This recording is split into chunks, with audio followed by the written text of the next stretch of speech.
What is going on? It has been a minute since I've done another car driving talk.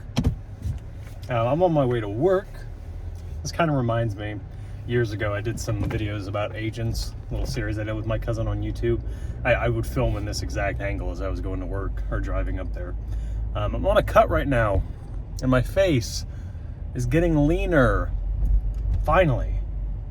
Goodness, it's taken a while, but I'm on a cut. I've lost, the scale says 20 pounds so far, but I'm on a cut. The jawline is starting to come in more. That's beside the point. Anyway, well, maybe it's not too far off the point, because today we're talking about cutting and bulking. Primarily, we're talking, this video probably won't be too long. Do you need to eat big to get big? And can you gain muscle on a cut? Answer to the first one, no. I think there's a lot of impressionable teens or people that are just getting into lifting, and you'll watch motivational bodybuilding videos. Tom Platz, Arnold Schwarzenegger, Chris Bumstead, Ronnie Coleman, Jay Cutler. You'll watch all these bodybuilders and you'll watch the motivational videos, and you'll hear the overlaid, like 2002 quality sounding voice. You need to eat big to get big. Part of bodybuilding is, stuffing your face. And Rich Piana especially, he was huge on that. Eat 7 times a day, 10 times a day, 12 times a day. I'm gonna tell you right now, you cannot force feed muscle growth.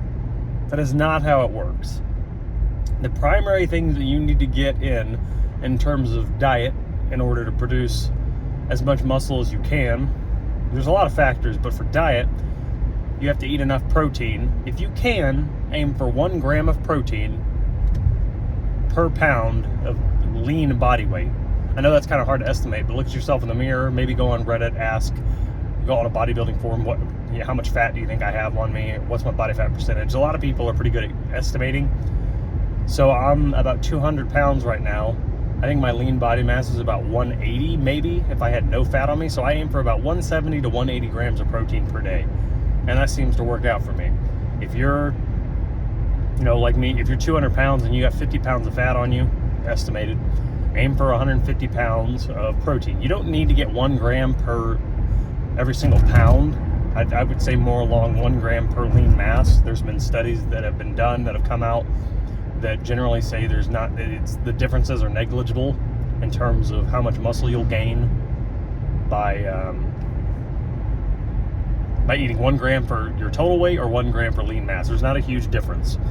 So protein is the most important thing. You forget carbs, forget fats. If you're not getting enough protein, you're not going to be gaining as much muscle as you can. Now, in your first year, I would say, in your first year-ish of lifting, maybe your first 6 to 8 months, you don't really have to eat too well. You don't really have to eat a lot of protein. You can really kind of do what you want, because your body is not used to going into a gym and tossing weight around. Your body is not used to the hypertrophy. Or the hypertrophy. Hypertrophy. I'm tired. Hypertrophy. Your body is not used to the hypertrophy, so your body will respond by gaining muscle really without you doing anything in your diet. That's not advice I'm giving you. You need to start getting in that routine, eating protein. And I really don't believe in the carbs and fats thing. That's more so, I think, for people that are on gear, on steroids, that need to have everything perfect. But carbs, sure, for energy. Fats, it's fat. Carbs and fats are essentially energy, are going to give you energy. Protein is absolutely essential. Absolutely essential. If you need protein, you need to supplement it. You can't buy chicken and beef and fish all the time.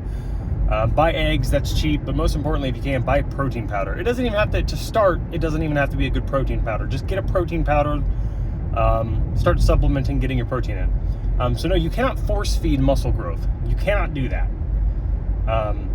For people that are on gear, that are on steroids, it might be slightly different because they're burning so many calories, because they're doing lots of cardio, they're in the gym for a very long time. But even then, contrary to popular belief, There's a lot of tools, websites, and other articles you can read that state that, and you see it for yourself, watch your body. You don't really burn a lot of calories lifting weights. You really don't. You might burn, if you're in the gym for maybe 3 hours, we'll go to a very big extreme. If you're in the gym for 3 hours, maybe you probably burn maybe 400, 450 calories, maybe 500. You'll burn more walking for 4 hours than you will lifting weights, because you're only lifting weights 30, 40 seconds at a time, and then you're done on average.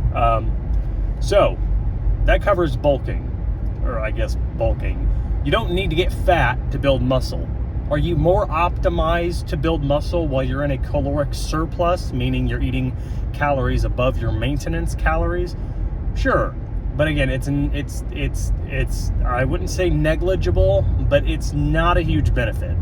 You're not gonna look the greatest. You can build muscle in a cut. You can build muscle at maintenance level calories. There are so many factors that go into building muscle, and let's cover them. Essentially, what you need to do to optimize how much muscle you can build, you need to sleep enough. And this is not in the order of importance. You need to sleep enough, try and get your stress levels low, try and work on your mind to muscle connection, try and consistently do progressive overload, get enough protein, super important, balanced diet overall, that's important, but protein is by far the most important thing. Get 1 gram of protein per pound of lean mass, or if you want 1 pound of body weight, and it's not going to make a difference. If you're more comfortable, because you feel like you can't estimate your lean mass, that's whatever. Switching up your workouts, maybe every 2 or 3 weeks, maybe every 3 weeks, do different workouts at the beginning of your workout, change it up, maybe increase the amount of reps, the amount of sets that you're doing, change the weight, change the machine that you're doing, or change the form, change the type of workout. That's essentially it. If I'm missing any, I might put it in the comments, or I'll make another video and whatever. But progressive overload, enough sleep, enough protein, and working your ass off in the gym. Going to failure if you can. You need to go hard. So now cutting. Can you gain muscle on a cut? Yes. But if you're a very seasoned lifter and you're natural, and I wanted to clarify, this video is pertaining to basically, I'm talking about naturals, really. This is for natural lifters. Can you gain muscle on a cut? Absolutely. But if you're a very seasoned lifter like I am, I'm really not probably going to be putting on any more muscle, or not too much. The visual difference that I notice or will notice, very negligible. I've said that a lot in this video. But I've been lifting for almost a decade now, and I'm probably at my natural peak, but I can fine tune my physique. That's the nice thing about natural lifting. You can fine tune things. You can look at your calves, look at your traps. Are my traps underdeveloped? This tricep is bigger than this tricep. I don't get a good squeeze on my back when I'm working out. There's always something you can do as a natural, and that's why I believe for your health and safety, it's better to do it as a natural. I don't promote steroids, anabolics, gear, any of that garbage. I guess that's the end of the video. I really don't have anything else to say. So let's summarize. Can you gain muscle in a cut? Yes. Should you bulk? No. You just get fat. You can't force feed muscle growth. Get enough protein, get enough sleep, work out hard, go to failure, change up your workouts every 3 or so weeks.